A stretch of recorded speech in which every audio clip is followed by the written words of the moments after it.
কিন্তু একটা দোয়া পাইছি বারবার বিভিন্নভাবে নবী সাল্লাল্লাহু আলাইহি ওয়াসাল্লাম আল্লাহর কাছে চাইছেন। সেটা কি? সুখ শান্তি চান না টাকা পয়সা চান? সুখ শান্তি চান।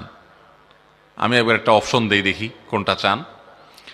আল্লাহ তাআলা যদি আপনাকে বলে যে একদিকে ধরেন 100 কোটি টাকা আছে, এই টাকা তোমাকে দেওয়া হবে, তুমি চাইলে এই টাকার মালিক তুমি হয়ে যাবা। এই টাকা পাওয়ার পর তোমার সুখ শান্তি হইতেও পারে, নাও হইতে পারে, পেরেশানি হইতে পারে, অসুখ বিসুখ হইতে পারে, পেরেশানি হইতে পারে, নাও হইতে পারে, কিন্তু টাকা 100 কোটি আছে। আরেক পাশে অপশন নম্বর 2, তোমার জন্য কোন রকম একটা ভাঙা চালের দোচালা টিনের ঘর আছে আর একটা রিক্সা আছে। রিক্সাটা চালাবা প্যাডেল মেরে, আর কুড়ে ঘরে থাকবা, কোন রকম নুন পান্তা এনে খাবা, তবে সুখের গ্যারান্টি আছে। কোন অপশন নেবেন? কুড়ের ঘর নেবেন? সত্যি সত্যি যদি আল্লাহ তাআলা অপশন দেন, তখন বোঝা যাবে যে কোনটার দিকে চোখ টানে। আহা ভাইরা আমার, ভালো করে শুনেন। আপনি ধরে ফেলছেন পলিসিটা, এই জন্য কুড়ের ঘর বলতেছেন, চালাকি করলে তো হবে না। আল্লাহর কাছে দোয়া করতে কি চান?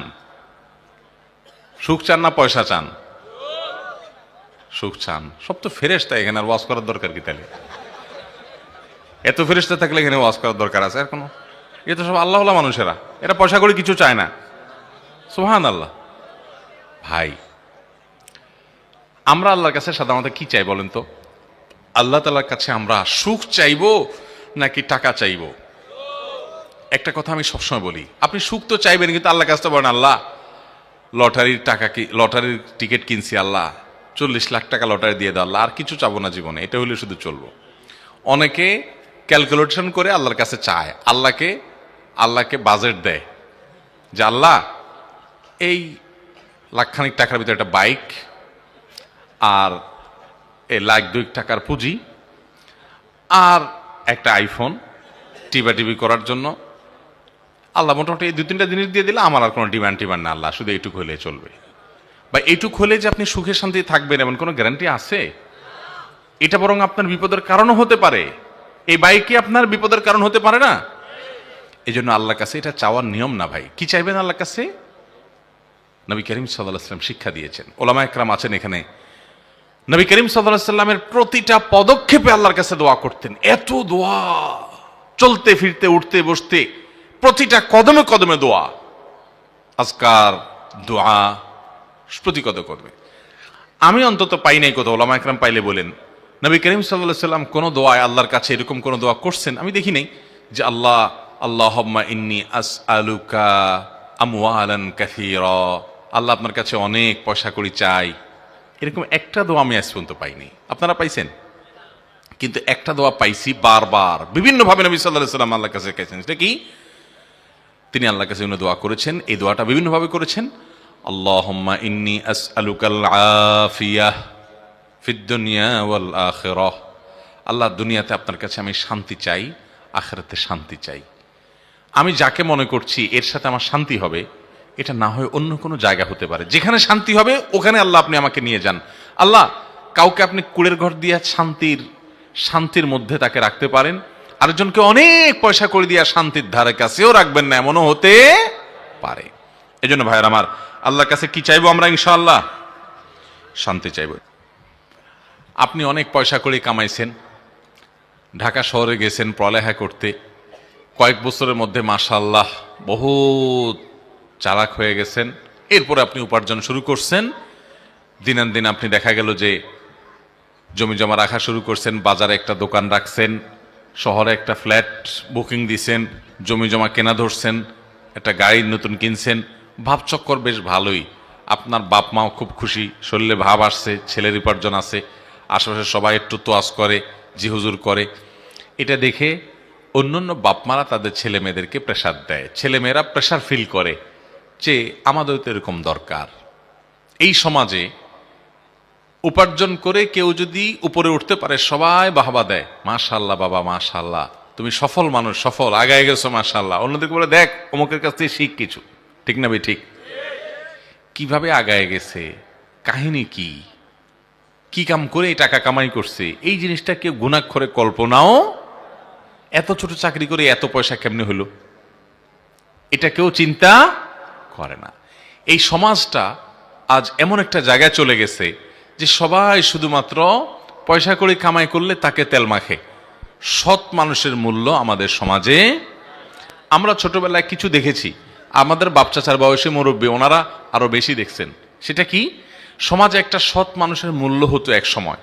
একজন স্কুলের মাস্টার, তাকে দেখে পুরো এলাকার মানুষ রাস্তার পাশে দাঁড়িয়ে সালাম করত, শ্রদ্ধা করত, জানে যে লোকটা সৎ এবং ভালো মানুষ। চোর ডাকাত পয়সাওয়ালা হলেও সামনে হয়তো ভয়ে কিছু বলতো না, প্রতিটা মানুষ ঘৃণা করত। এখন অন্যায়কে ঘৃণা করার মানসিকতাও সমাজ থেকে লোপ হয়ে গেছে। এখন সৎ মানুষকে দেখলে কেউ জিজ্ঞাসা পর্যন্ত করে না। কিন্তু তাই বলে কি আমরা সততা ছেড়ে দিব? ভাইরা আমার, আমি সবসময় বলার চেষ্টা করি, বিশেষ করে আমাদের তরুণ ভাইদেরকে, যুবক ভাইদেরকে, এই সমাজের বেশিরভাগ মানুষ চুরি ডাকাতি, 2 নম্বরে ছেঁচড়ামি, দুর্নীতি, এগুলোর আশ্রয় নিয়ে আঙ্গুল ফেলে কলা গাছ হয়। প্রায় সবাই চান্স পাইলে সবাই চেষ্টা করে যে 2 টাকা থেকে 10 টাকা কিভাবে করব, 2 নম্বর পথে হলেও সে চেষ্টা করে। আপনি ব্যতিক্রম হওয়ার চেষ্টা করেন যে না, আমি এটা করব না, আমি হালাল উপার্জন করে যদি অনেক টাকা পয়সা হয় আলহামদুলিল্লাহ দান দক্ষিণা করতে পারবো।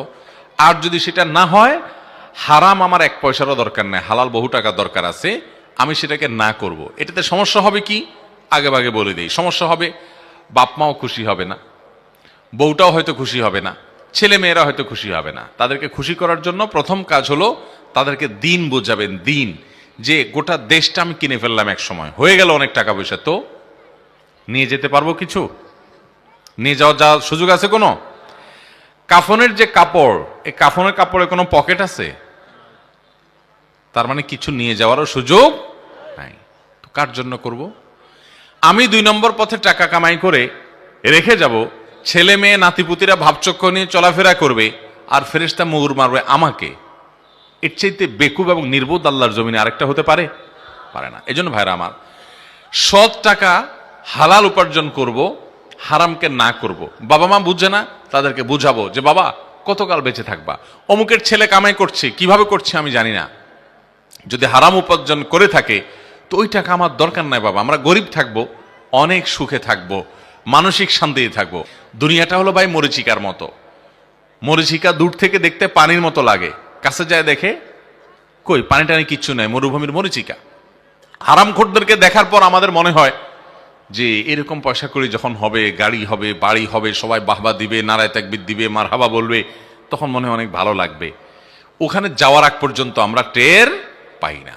অতএব ভাইরা, আমরা আল্লাহর কাছে সুখ শান্তি চাইবো। যে ভাই প্রশ্ন করেছেন তাকে বলবো, বাবা মা পরিবারের লোকেরা আপনাকে বাধ্য করে হারামে যাইতে, তাদেরকে বুঝান, চোখের পানি ফেলেন, কোন ওলামা একরামকে দিয়ে কাউন্সিলিং করেন যে হারাম কি হালাল কি, হারামে শান্তি নাই, হালালে শান্তি আছে, তাদেরকে বুঝান যে শান্তিটা দিন শেষে দরকার, আমি হারামে যাব না, আমি ওই প্রতিযোগিতা করব না যে তার আরেকজনের ছেলে লাখ লাখ টাকা